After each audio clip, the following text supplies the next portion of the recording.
Well, if you're a Sky News viewer, you couldn't have missed the story this week that Lydia Thorpe behaved appallingly outside a Melbourne strip club. Every program here has run it, and there's been major coverage across most media outlets as well. It was Channel 7's Jen Bashwadi who originally broke the story. Early this morning outside a strip club in Melbourne. You know what I say? You know what I say to you? Shut up. You know what I say to you? And you? You're a racist penis. Tom. Oh, penis. God. It was then followed up by all major media outlets, radio stations and news websites. And a Melbourne strip club has handed Lydia Thorpe a lifetime ban following an incident outside the venue on Sunday. The independent senator was filmed verbally abusing a group of men on the street around 3 a.m. Independent Senator Lydia Thorpe has found herself embroiled in a new controversy. Lydia Thorpe has copped a life ban from a strip club. I never imagined myself saying that, but here we are. A lot of calls about Lydia Thorpe, and yes, she disgraced herself at 3 a.m. outside the strip club. She abused people. No doubt they're provoking her, but she abused them in an obscene way, an aggressive way, and even worse, a racist way. News.com's Samantha Maiden took it further and obtained exclusive new vision from a different angle. The strip club manager then gave interviews to say he'd banned Lydia Thorpe, as you just heard, from ever stepping foot inside his premises again. We looked at security footage, spoke to staff, spoke to security, and it became obvious that the Senator's behaviour was not what we considered to be appropriate at the club. Even Prime Minister Anthony Albanese weighed in, urging her to get some help. I hope that Lydia gets some support. I think that level of behaviour is quite clearly unacceptable, and I think there are obvious issues that need to be dealt with. But there's one media outlet that didn't touch this story on Monday or Tuesday, the ABC. We asked them today why they thought this wasn't a story worth covering. Their response? Well, they haven't given one.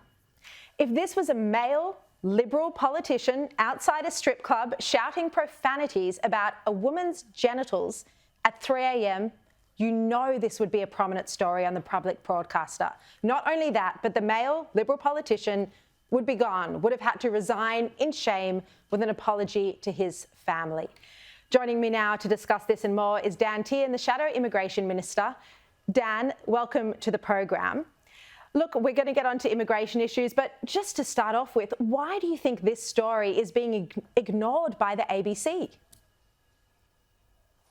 Well, I think what we should do is look at the positive, Shari, and what we saw was Rath Epstein from the ABC radio here in Melbourne going down to the news conference, the press conference that Dan Andrews held after that damning corruption finding was handed down. And he actually tried to take the Premier on, and that's the sort of journalism I think we want to see from the ABC, or even Q&A on Monday night when they went to Mildura. We saw Indigenous voices for the Voice and against the Voice, debating and discussing that. And I think that's the type of journalism we want to see from the ABC. I think with regards to Lydia Thorpe, your introduction said it all, and let's wait and hear what the ABC has to say about it. All right. Look, let's get onto issues in your portfolio. A front page article in the Daily Telegraph today by James Morrow. More than 100,000 asylum seekers have arrived in Australia by plane. They're now seeking asylum. So they arrived on tourist or holiday or student visas. They've got here and they are claiming asylum seeker status. This has blown out. This is more than double the number that it previously was. Are you shocked by these figures? Well, I am shocked, especially because one of the things the Labor Party did in opposition was say that they were going to address this and they were going to have a real focus on it. As a matter of fact, they held a round table. Andrew Giles and Christina Keneally held a round table on this issue. Yet what we've seen once they've got into government is that these numbers are blowing out. They're now over 101,000 and the number is increasing. And we've got absolute silence from Andrew Giles on this issue.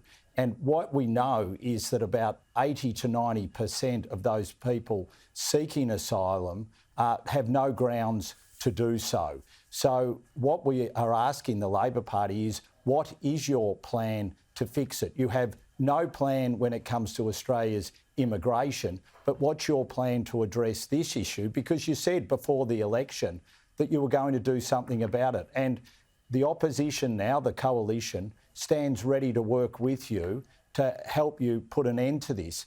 But until you've got a plan, until you've got some suggestions or ideas, we can't do that. And what we're seeing is net overseas migration is going to hit over 600,000. We know now that there are international students who are coming into Australia where the government's asked the universities to try and fix it rather than fix it themselves. We've got rents going up, we've got a housing crisis, and we've got workforce shortages. So none of these people who are coming in are addressing our workforce shortages. Immigration is a complete mess again under this government. Do you think the immigration levels shouldn't be going up? Because they are higher than usual, but the Albanese government says that that is to make up for the shortfall in the number of immigrants we had when Australia was in lockdown during the pandemic. Well, what we should have is a plan, and an immigration plan would make sure that the immigration numbers address the workforce shortages that we've got. For instance, we know that the government cannot meet their nurse requirements for aged care facilities. So where's their plan to bring aged care nurses in who are fully qualified? We know that there are businesses right across Australia who are still crying out for engineers, mechanics.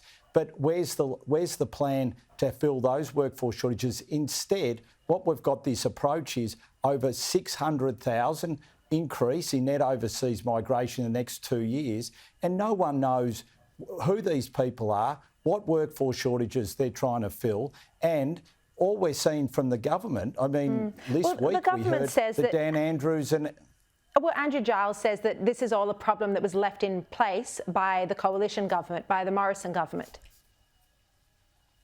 Well, I mean, when are the Labor Party going to actually understand and realise that they won the last election and they're in government? We kept the migration numbers specific and under control to address workforce shortages. Now, obviously, there were shortages created by the pandemic. Everyone knows and understands that. But since then, what is the plan that the Labor Party have to deal with workforce shortages?